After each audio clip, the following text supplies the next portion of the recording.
All right, guys. Reactions to Game 1, Bucks versus Nets. Bucks lose this one 115 to 107. I mean, the threes weren't falling. The rotation was bad.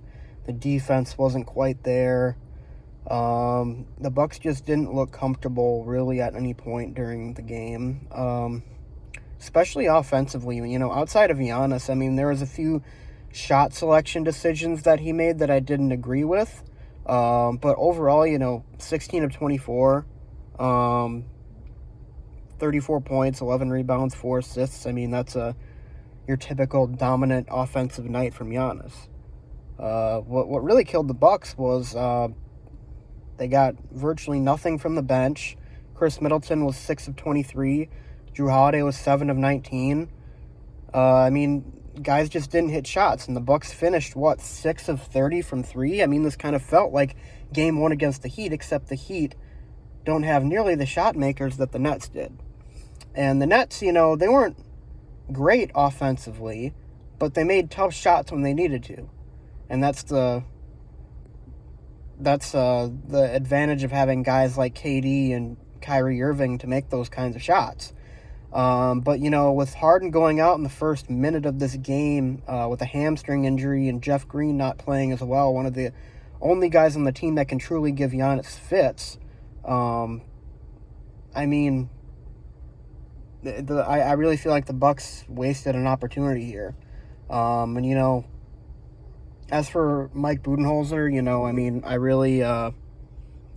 I really loved what he did in round 1, but tonight was definitely a classic Mike Budenholzer playoff performance. I mean, he let himself get out-coached by Steve Nash.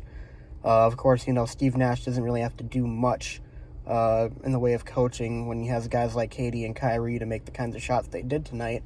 But, that just says a lot, doesn't it? I mean, Steve Nash didn't really do much, but Bud still got out-coached by him. I mean, I feel like Bud kind of out-coached himself in a way.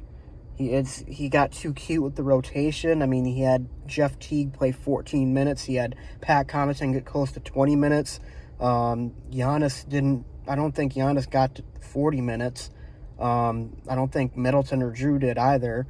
And meanwhile, KD and Kyrie were mid-30s by the third quarter.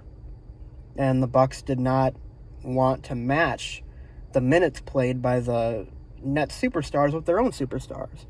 So, it was a pretty bad coaching failure by Mike Budenholzer for sure. The Bucks just obliterated the Nets in the paint. They out-rebounded them too. Of course, not at the level I might have wanted the Bucks to. I mean, the Nets really kind of felt like they were getting a lot of offensive rebounds or, out-hustling the Bucks for rebounds at times in this game. The crowd definitely, I feel like, played a factor, too, with the Nets having the home court advantage. And, I think the bubble kind of threw people off and kind of made people forget about how important having that home court advantage was, because there was a point in this game where Giannis had 2 free throw attempts, and the crowd, you could tell, was getting into his head.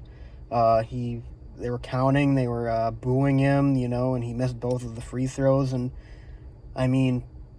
against the Heat, Giannis was confident because the Bucks were playing well and they were up, and he was being a good ball distributor and he trusted his teammates. But in this series, in this game, we were playing from behind for the most part, and when the crowd is chanting against you and booing you and stuff, it reminds me of the Toronto series 2 years ago in Toronto when they just booed the hell out of him, and it clearly got into his head. But overall, Giannis had a good game. It's really just Middleton, Jrue, the bench, that really killed us in this one. Bryn Forbes only had 1 3 made, and it was in garbage time. Brook Lopez, though. Brook Lopez has 19 points on 8 of 11 shooting. The Bucks need to play Brook Lopez more. I can't believe I'm even saying that, considering what I thought about him earlier in the season. I thought that we should trade him. But, clearly the Nets are at a gigantic disadvantage in the paint. And the fact that the Bucks were settling for threes, taking early shot clock threes, Forcing things early when, they didn't even seem to be running an offense. They just kind of were trying to get the first semi-open look that they got up. It wasn't working. It felt like they rushed things, and, I feel like they definitely missed some threes that they normally would have made, but I kind of feel like they were rushing things a bit, and I think that the pressure kind of got to them a little bit. They were really just kind of pressing at the end, towards the end when the game was starting to get out of hand. I felt like they took a lot of early shot clock threes. I feel like they kind of forced things a lot. And when you're playing a team against the Nets, who are the worst defensive team in the league, that's exactly when you can't force things, because that's exactly what the defense wants you to do. The Bucks played into the Nets defense all game long. They did exactly what the Nets defense wanted them to. They scored at will in the paint, but they didn't go into the paint enough, and they settled for way too many jumpers, way too many threes, and that's really what got them in the end, I think. And of course, the defense wasn't as sharp as I'd like it to be.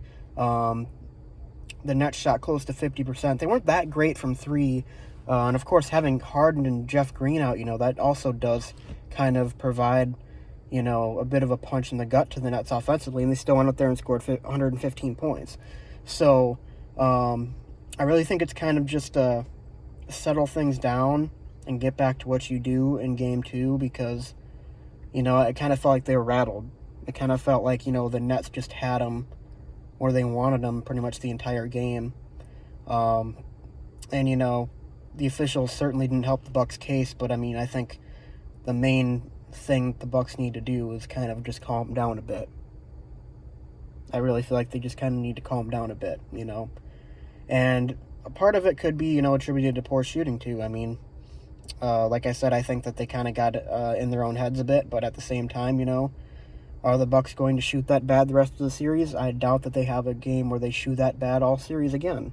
But, we'll see. It's a 7-game series for a reason.